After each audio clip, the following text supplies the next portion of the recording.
Bonjour, bon matin. Donc, Méli-Mélo, petite vidéo rapidement. Il y a des gens qui ont une interdiction de s'approcher de moi. Il va de soi sans nommer les raisons. Et habituellement, il va de soi aussi de dire les ex, que ce soit des ex-conjoints, des ex-fiancés, des ex-beaux-frères, des ex-cousins,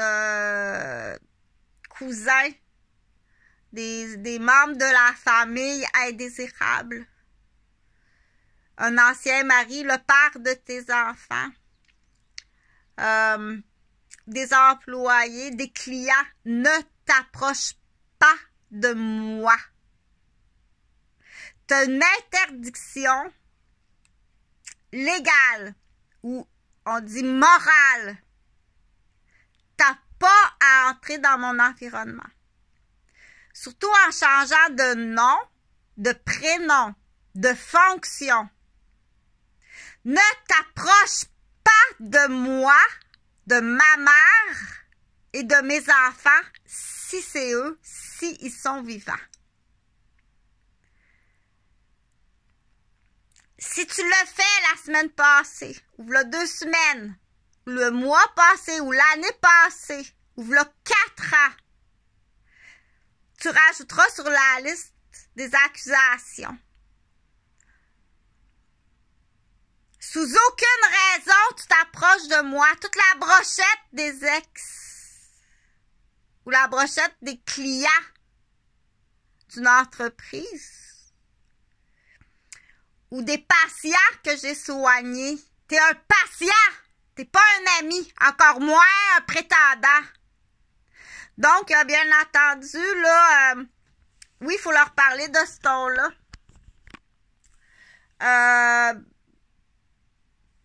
Comme ça,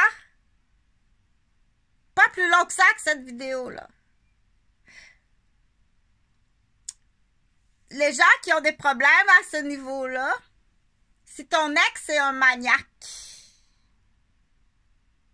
si tu es dans une situation qui ressemble à la mienne, ça fait 8 ans que mes garçons sont disparus. J'ai fait le tour de tous les systèmes de protection de recherche. Il n'y a aucune collaboration. On peut même arriver à une déduction que c'est une planification, que c'est prémédité. Est-ce que c'est un carpentier qui a été caché par toute la famille? Jonathan et Jean-Frédéric sont morts depuis longtemps. Ou est-ce qu'il y en a un des deux qui est décédé par accident au chalet, une noyade tout petit? Ou même peut-être au 189 rue Maisonneuve, alors que je travaillais comme infirmière de soir, puis tu m'as caché le décès d'un de mes enfants, puis tu tiens l'autre en silence, en otage, pendant des années, mais là, finalement... Donc, il est tout à fait légitime de se poser ces questions-là. Que vous allez tous être accusés, les Gauvin, de plusieurs chefs d'accusation. Tu prends les mêmes mots, tu as juste enlevé Gauvin, puis tu mets le nom de famille de ton ex. Qu'après 8 ans de la disparition de mes 2 enfants qui sont handicapés, si c'est eux, entre parenthèses, on va à les chefs d'accusation à ce moment-là sont sadistes. T'es un sadique, maniaque, psychopathe, obsessif-compulsif. Avec des associations, des associés qui ont tenté à plusieurs reprises de me tuer.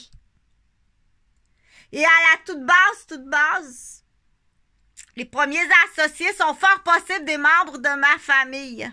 Cousins, peut-être frères, demi-frères, demi-sœurs. Peut-être des imposteurs, ce ne sont pas eux.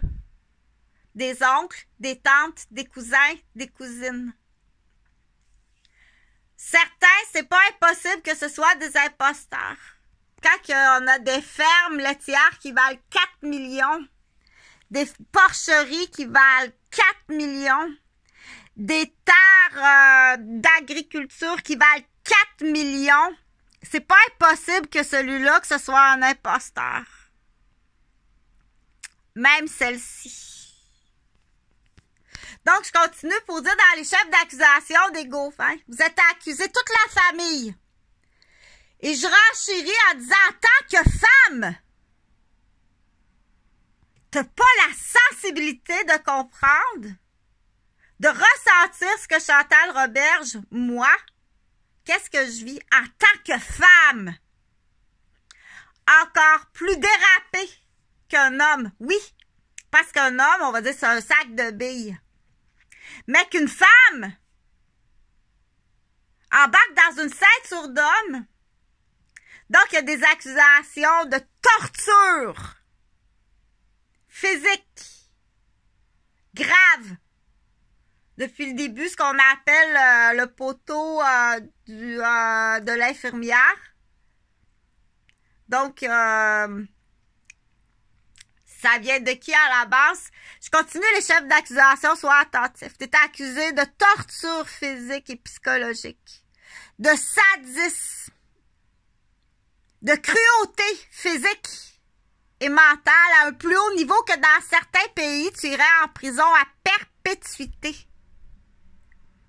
Et ces pays-là, ils existent dans ma clientèle, de mon centre de service, non seulement à la petite enfance, mais aussi de mes employés. Qui a un projet extrêmement important qui a échoué à cause de vous autres. Je devais garder la femme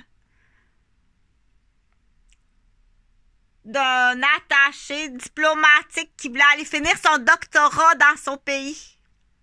Donc, le monsieur devait partir pendant 1 an, finir son doctorat dans son pays, parce qu'ici, c'est 4 fois plus cher. Et je devais garder sa femme, parce qu'on laisse pas une femme toute seule. Donc là, tu vas avoir affaire avec l'ambassade de l'Algérie. Tu vas avoir affaire avec l'ambassade ukrainienne. Tu vas avoir affaire avec l'ambassade suisse. Tu vas avoir affaire avec l'ambassade africaine. Tu vas avoir affaire avec les ambassades de la Chine, du Japon, des Philippines et de la Corée. Tu vas avoir affaire avec l'ambassade italienne. Tu vas avoir affaire avec la coopérative des cultivateurs et des premiers répondants. Et peut-être que j'en oublie aussi parce que je suis pas sûre. Colin, Karine, c'est du québécois, ça? C'est pas québécois, c'est une grande femme comme ça?